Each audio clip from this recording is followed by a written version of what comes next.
Hello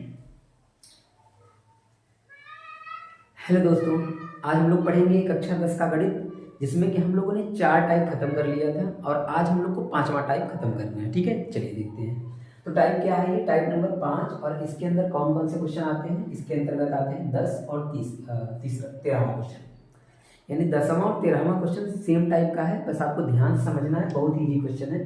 question में क्या बोला है? क्वेश्चन नीचे आपको दिख रहा होगा, पढ़ लीजिएगा। लिखा है व्याख्या कीजिए कि इतना और इतना, इतना और इतना भाज्य संख्याएं हैं क्यों। तो सबसे पहले तो हमको ये जानना है कि भाज्य संख्या होता क्या है। भाज्य संख्या का मतलब जो खुद के अलावा किसी और संख्या से कट जाए या विभाजित हो जाए। जैसे मान लीजिए कि 10 हमने लिया, ध्यान समझिएगा बात को ना। पहले मैं आपको भाज्य संख्या समझाने का प्रयास करता हूँ। देखिए, जैसे मान लीजिए हमने 10 ले लिया, ठीक है 10। तो बताइए क्या 10 से तो कटता ही है, 10 से कम 10, लेकिन ये 2 से भी कट जाता है, 2 पंजे 10, 5 से भी कट जाता है। तो यानी कि ऐसी संख्या जो खुद से कट जाए या किसी और से भी कट जाए, मतलब खुद से तो कटना ही चाहिए, कोई और भी संख्या से कटना चाहिए, उसको बोलते हैं भाज्य संख्या। ठीक है, चलिए तो हमको प्रूफ करना है कि ये संख्या भाज्य है और ये भाज्य है, लेकिन क्यों है ये बताना है। ठीक है, चलिए देखते हैं। बहुत ही आसानी से, बहुत ही सरलता से, ध्यान से बात को समझिएगा, एक एक पॉइंट आपको समझ में आएगा। ठीक है, चलिए देखिए। लिखा है कि 7 × 11 × 13 + 13। तो इसमें 2 पार्ट कर दिया है, एक ये। तो एक बार हम इसको करेंगे, एक बार इसको करेंगे, और जैसे ये करेंगे सेम वैसे ही ये करेंगे। और क्वेश्चन नंबर जो आपका 13 है वो आप खुद कर लेंगे, सेम तरीका है। आप कहेंगे तो मैं बता भी दूंगा। ठीक है, चलिए तो ये वाला लिखते हैं सबसे पहले। इसमें क्या करेंगे ना, इसमें आपको पहले मैं क्वेश्चन ये लिख लेता हूँ।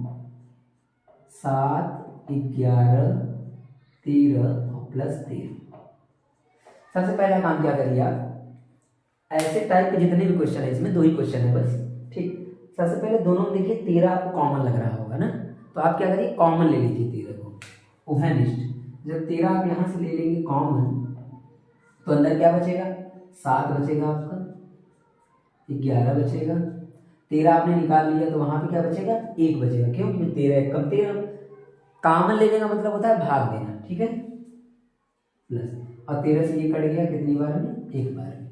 चलिए गुणा करिए इसको, तो 13 और 11 सते 77, और 77 और ये 1, 77 ही आएगा, 77 और प्लस 1, क्योंकि 11 का 7 में मल्टीप्लाई करेंगे, गुणा करेंगे 77 आएगा, और 77 का 1 में करेंगे तो 77 ही आएगा, और 77 और प्लस ये वाला हमने लिख लिया। ठीक, ये 13 हो गया आपका, और इसको जोड़ लेंगे तो ये कितना आ जाएगा आपका?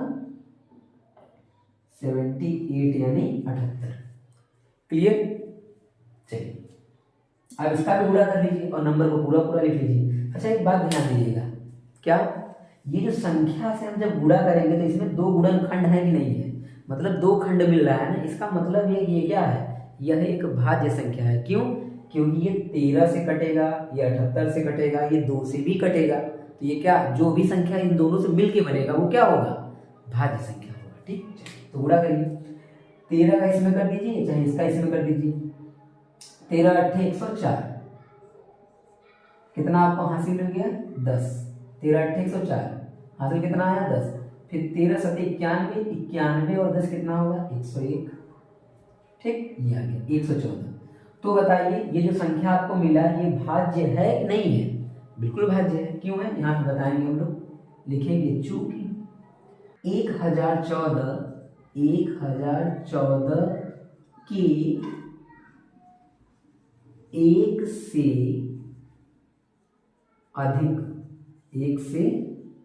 अधिक गुणनखंड है, 1 से अधिक गुणनखंड है, इसलिए यह एक भाज्य संख्या होगी।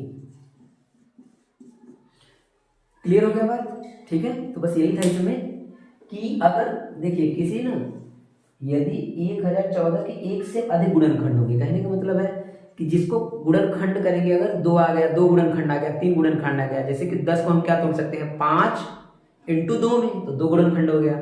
जिसमें 2, 3, 4, 5 गुणनखंड आ जाएंगे ना, तो अपने आप ही क्या बन जाता है? भाज्य संख्या हो जाता है। क्लियर है? चलिए इसी तरह से ये वाला देखते हैं। नेक्स्ट क्वेश्चन इसी में मतलब दूसरा दे दिया है तो दूसरा वाला देखते हैं।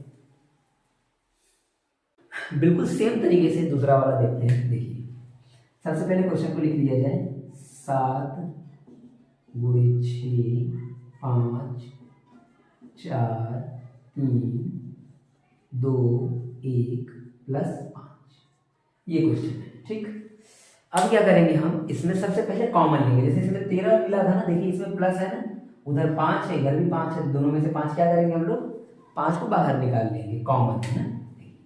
तो 5 को निकाल लिया हमने बाहर, तो क्या बचा आपका 7 बचा, 6 बचा, 5 तो निकल गया है तो 5 नहीं लिखेंगे ना, 5 की जगह क्या लिखेंगे 1 लिखेंगे। ठीक, अब 4 3 2 1 और प्लस यहाँ पे 1 क्यों आया क्योंकि 5 तो बाहर निकल गया, तो 5 1 कम 5 एक बार में कट जाएगा।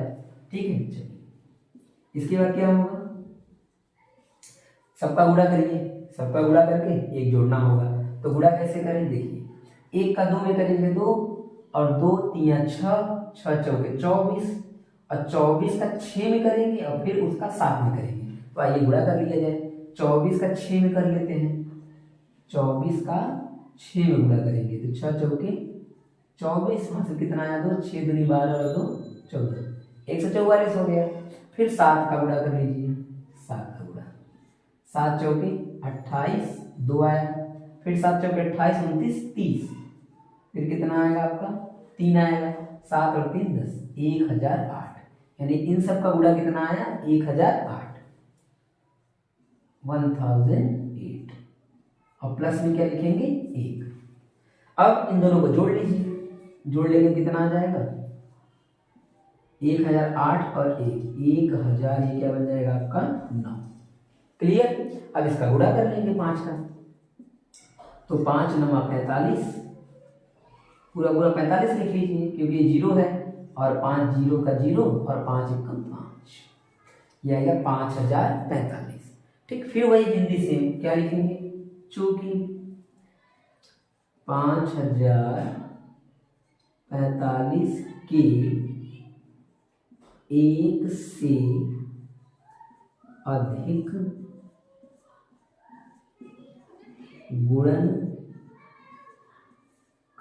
है, 5045 के 1 से अधिक गुणनखंड है, तो इसलिए क्या हो जाएगा, इसको चूंकि बोलते हैं, इसको इसलिए बोलते हैं, इसलिए यह एक भाज्य संख्या होगी। क्लियर है? सेम इसी तरह से आप 13वां वाला प्रश्न आप लोग इसको कर लेंगे। ठीक है ना, कोई भी दिक्कत परेशानी हो तो एक बार कमेंट में जरूर मुझे बताइएगा कि ये वाली बात आपको समझ में नहीं है। ठीक है, एकदम क्लियर है सब कुछ, केवल आपको गुणा करना है, जोड़ करना है और लिख देना है चूंकि और इसलिए। ठीक, चलिए बहुत बहुत धन्यवाद वीडियो देखने के लिए, थैंक यू।